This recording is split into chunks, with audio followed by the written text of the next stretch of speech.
మా ఇల్లు కిందేనండి, మేము కట్టుగుడ్డలతో బయటకు వచ్చాము.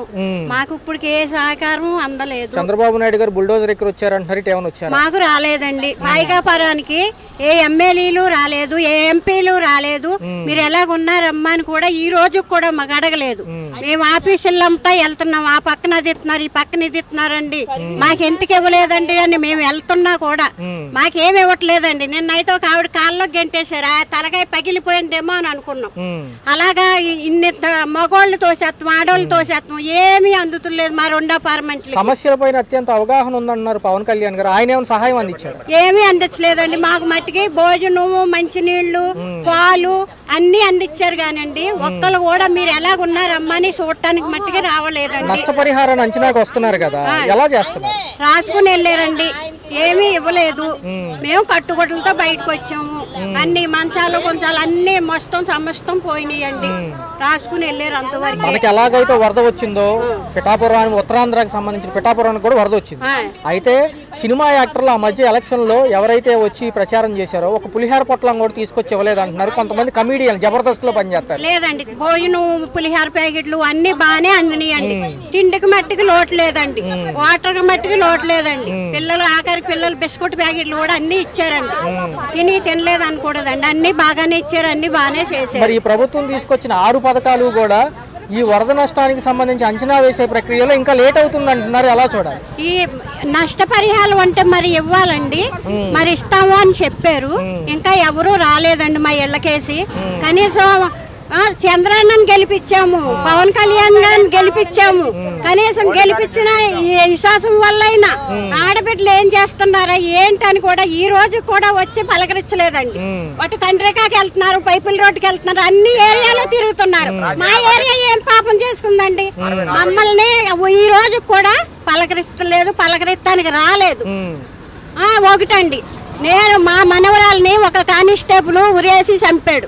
అది పోలీస్ స్టేషన్ లో ఏమీ చేయట్లేదని పవన్ కళ్యాణ్ గారు ఆఫీస్కి వచ్చి అక్కడ కాగితాలు ఇచ్చాను. మళ్ళీ అనిత గారి దగ్గరికి వెళ్ళి కాగితాలు ఇచ్చానండి. మళ్ళీ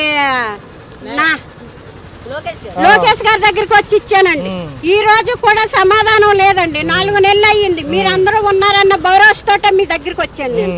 ఈ రోజు కూడా ఏమీ సమాధానం లేదు. నా బిడ్డకే న్యాయం చేస్తారనుకున్నాను, న్యాయం చేయలేదండి. మరి పవన్ కళ్యాణ్ గారు నన్ను రావద్దన్నారు, రాలేదంటున్నారు, ఎలా చూడాలి? ఎవరు రావద్దన్నారండి? వాళ్ళు రావద్దంటే మీరు మానేస్తారు. వాళ్ళు వేయద్దు ఓటంటే మేము మానేసామా? మేము వేసాం కదండి, మేము గెలిపించాం కదా. గెలిపించినప్పుడు మీకు అభిమానం ఉండాలి కదా. ముసలాళ్ళు ముట్టుకోళ్ళు ఎలాగున్నారో ఏమైపోయారో అని అంతా కొట్టిపోయింది కింద.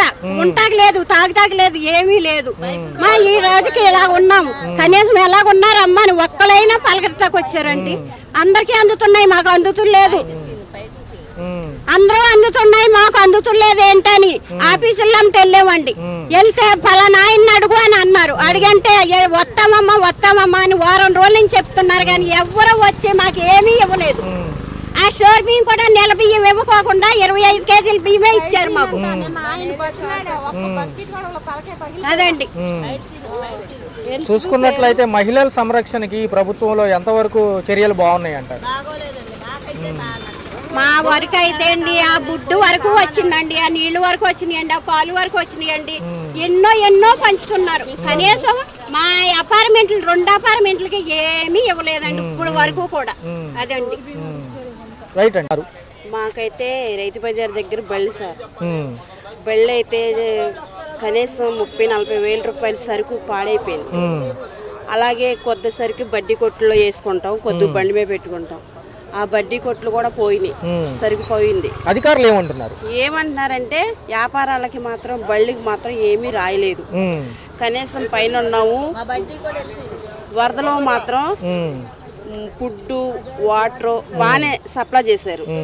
తర్వాత వచ్చి ఇంటి సరుకులు మాత్రం అందరికి బాగానే అందినాయి, అందిన వాళ్ళకి అందినాయి. మాకైతే అపార్ట్మెంట్లోకి ఏమి రాలేదు. ఒకవేళ సినిమా హీరోలు పంపిస్తారు, పవన్ కళ్యాణ్ ఫ్యాన్స్ అంటున్నారు, పొట్టెంటి రామారావు ఫ్యాన్స్ అంటున్నారు, వీళ్ళందరూ పంపిస్తున్నాయి. ఎవరు ఫ్యాన్స్ ఎవరు బంధువులకి వాళ్ళే పంచుకుంటున్నారు. నిన్న బకెట్లు పంచుతున్నారని ఎమ్మెల్యే గారు వచ్చారు, మేము వెళ్ళాం. అదే బాండవమ్మ గారు ఎమ్మెల్యే గారు వచ్చారు, మేము వెళ్ళాం. పంచుతున్నారు బకెట్లు అని వెళ్తే ఒకేసారి తోసేసేటప్పటికి కాళ్ళలో పడిపోయానండి. అయ్యో ఓకే. ఇంత లావైపోయింది అసలు దెబ్బ, ఎవరు పట్టించుకోలేదు. పట్టించుకోకపోతే కనీసం పడిపోయినా సరే ఒక బకెట్ ఇవ్వలేదు.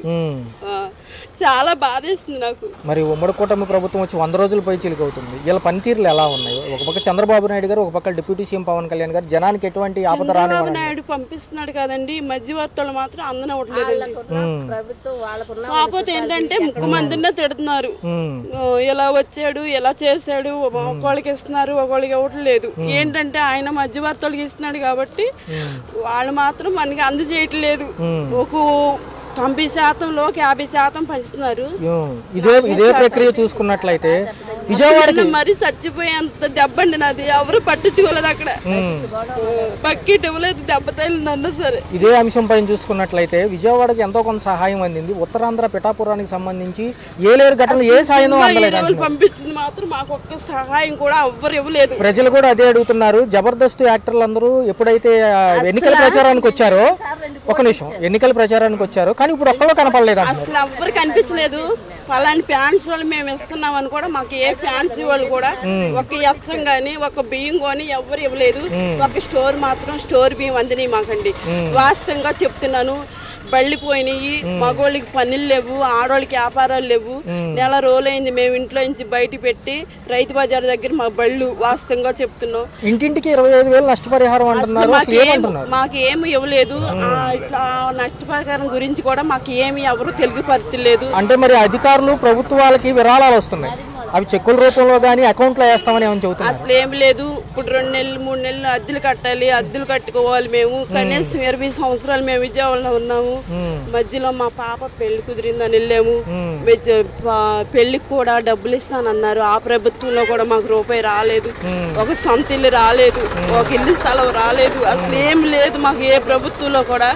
ఇప్పుడు ఈ వరద బాధ్యత ఎలాగలా కష్టపడుకుని బతుకుతున్నాం. ఈ ప్రభుత్వంలో కూడా మాకు ఏం సహాయం అందలేదు. ఆయన పంపించిన ఇట్లా మధ్యవర్తులే తీసేసుకుని ఒక 1,00,000 రూపాయలు పంపించినా అందులో ఒక 20,000 పంచుతున్నారు. ఈ మధ్య వాళ్ళు తినేస్తున్నారు. పేదోళ్ళకైతే ఏం అందట్లేదు. మరి ఒక పక్క చూసుకుంటే ఇంత పెద్ద ఉపద్రవంలో అక్టోబర్ 1 నుంచి కొత్త మద్యం పాలసీ అంటున్నారు. అవి ఎలా చూడాలి ఆ అంశాలు? మరి కొత్త రేట్లు పెట్టి కొత్త మద్యాన్ని అమ్ముతున్నాం అంటున్నారు. ఓ పక్క విపత్తుకు సంబంధించిన సహాయక చర్యలు అందలేదు అంటున్నారు ప్రజలు. అందలేదు అసలు, మాకైతే అందలేదు. ఎవరు ప్యాంట్స్ వాళ్ళు వాళ్ళకి పంచుకుంటున్నారు, ఎవరు చుట్టాలకి బంధువులకు వాళ్ళు ఇస్తున్నారు, వాళ్ళే చూసుకుంటున్నారు. మమ్మల్ని అయితే ఇంతవరకు ఎవరు పట్టించుకోలేదు. మేమే 10 మంది కలిసి ఎమ్మెల్యే దగ్గరికి వెళ్దాం అనుకుంటున్నాం. మరి ఆయన సహాయం కూడా ఏం మాట్లాడతాడో చూద్దాం అనుకుంటున్నాం. ఇంకా వెళ్ళలేదు. ఇవాళ వస్తాయి రేపు వస్తాయి అంటున్నారు. మాకు సమీక్ష సమయంలో మాజీ ముఖ్యమంత్రి వచ్చారంటున్నారు. ఇటేమన్నా ఎవరు రాలేదు సార్, ఎవరు రాలేదు. మీకు ఏం జరిగింది ఏం పోయిందని ఏ ముఖ్యమంత్రి కూడా వచ్చి మమ్మల్ని అడగలేదు. అసలు మాకైతే ఇంతవరకు ఏ సహాయం అందలేదు. ఏమంటున్నారంటే నన్ను రావద్దన్నారు, అందుకే రాలేదంటున్నారు. వస్తే ఏం జరిగేదంట? ఏమో సార్, వస్తే మరి న్యాయం జరిగేదో. వచ్చి రావద్దంటే మానకూడదు సారు. ఇప్పుడు ప్రభుత్వంలో వాళ్ళు ఉన్నారు కాబట్టి రావాలి. ప్రజలకు ఏమైందో అని కనుక్కోవాలి. వాళ్ళు వచ్చి వాళ్ళ బాధ్యత అది. మరి మాకైతే ఏం అందలేదు, ఏ సహాయం అందలేదు. ఏ సినిమా హీరోలు ఎత్తుకొచ్చి మాకు ఇవ్వలేదు. అసలు ఎవరు కూడా మాకు ఏం ఇవ్వలేదు. స్టోర్ మాత్రం అందింది, ఫుడ్ అందింది. సబ్సిడీలో కూరగాయలు అంటున్నారు, వచ్చినాయా? కూరగాయలు అసలు ఏం రాలేదు. కేజీ 10 రూపాయలు పెట్టి 2 రోజులు అమ్మారు. ఇక మళ్ళీ లేవు. చాలా ఇబ్బందులుగా ఉంది మాకు. వ్యాపారాలు లేవు. మరి ఏదన్నా సహాయం చేస్తే చేయాలి. ఇంటి కరెంటు బిల్లులు కూడా ఇప్పుడు పెనాల్టీ పడిందంట. వరదమాలని పోయిన నెల కరెంటు బిల్లు కూడా మేము కట్టలేదు. హోంశాఖ మంత్రి గారు ఎవరైతే ఉన్నారో ఆవిడ లేడీయే అనిత గారు అని చెప్పి ఆవిడేమన్నా వచ్చారా ఇటు? అసలు మాగలు పల్లకరించిన వాళ్ళు లేరండి. మరి ఒక పక్క చూసుకుంటే గత 2 రోజులుగా మైక్ అనౌన్స్మెంట్లు పెడుతున్నారు, ఇంటి పనులు కట్టమని అంటున్నారు. మరి ఈ వరద విద్యుత్తుకి సంబంధించి సబ్సిడీ కింద లేకపోతే పూర్తిగా మాఫీ చేయాలని ప్రజలు కోరుకుంటున్నారు. ఎలా చూడాలి? అసలు ఏమి లేదు మాకైతే. మరి ఎలా చేస్తారో మరి వాళ్ళ ఇష్టమండి. మరి ఇంటి అద్దెలు కట్టుకోవాలి, మేము అన్ని చేసుకోవాలి. మరి మాకు వ్యాపారాలు చేసుకుంటా కూడా ఏమి బళ్ళు కూడా లేవు, మొత్తం కొట్టుకుపోయినాయి. ఏమన్నా సాయం చేస్తే సంతోషం పడి మేము వ్యాపారాలు చేసుకుంటాము. ఈ ప్రభుత్వంలో కానీ మరి ఈ ప్రభుత్వంలో కడతారో ఇస్తారో స్థలాలు తెలియదు కానీ మాకు ఏ ప్రభుత్వంలో కూడా రూపాయి అందలేదు. మాకు అసలు ఇల్లు కూడా లేదు. మరి ఇది ఒక వంకగా చూపించి ప్రభుత్వం తీసుకొచ్చిన 6 పథకాలు కూడా ఇంకా టైం తీసుకుంటామంటున్నారు. అది ఎలా చూడాలి? మరి టైం తీసుకుంటానంటున్నారు. డబ్బులు లేవు ఇవన్నీ లెక్కలు చూసుకున్న తర్వాత అమలు చేసినవన్నీ అమలు పరుతానంటున్నారు ముఖ్యమంత్రి గారు. అది కూడా చూస్తాము. మరి ఇప్పుడు ప్రస్తుతానికి వ్యాపారాలకి మాకు పనులు లేవు, ఇసుక లేక, మగోళ్ళకి పనులు లేక, ఆడవాళ్ళకి వ్యాపారాలు లేక మొత్తం కొట్టుకుపోయి చాలా ఇబ్బంది పడుతున్నాం. మమ్మల్ని ఎవరైనా ఆదరిస్తే వాళ్ళకి ధన్యవాదాలు చెప్పుకుంటామండి.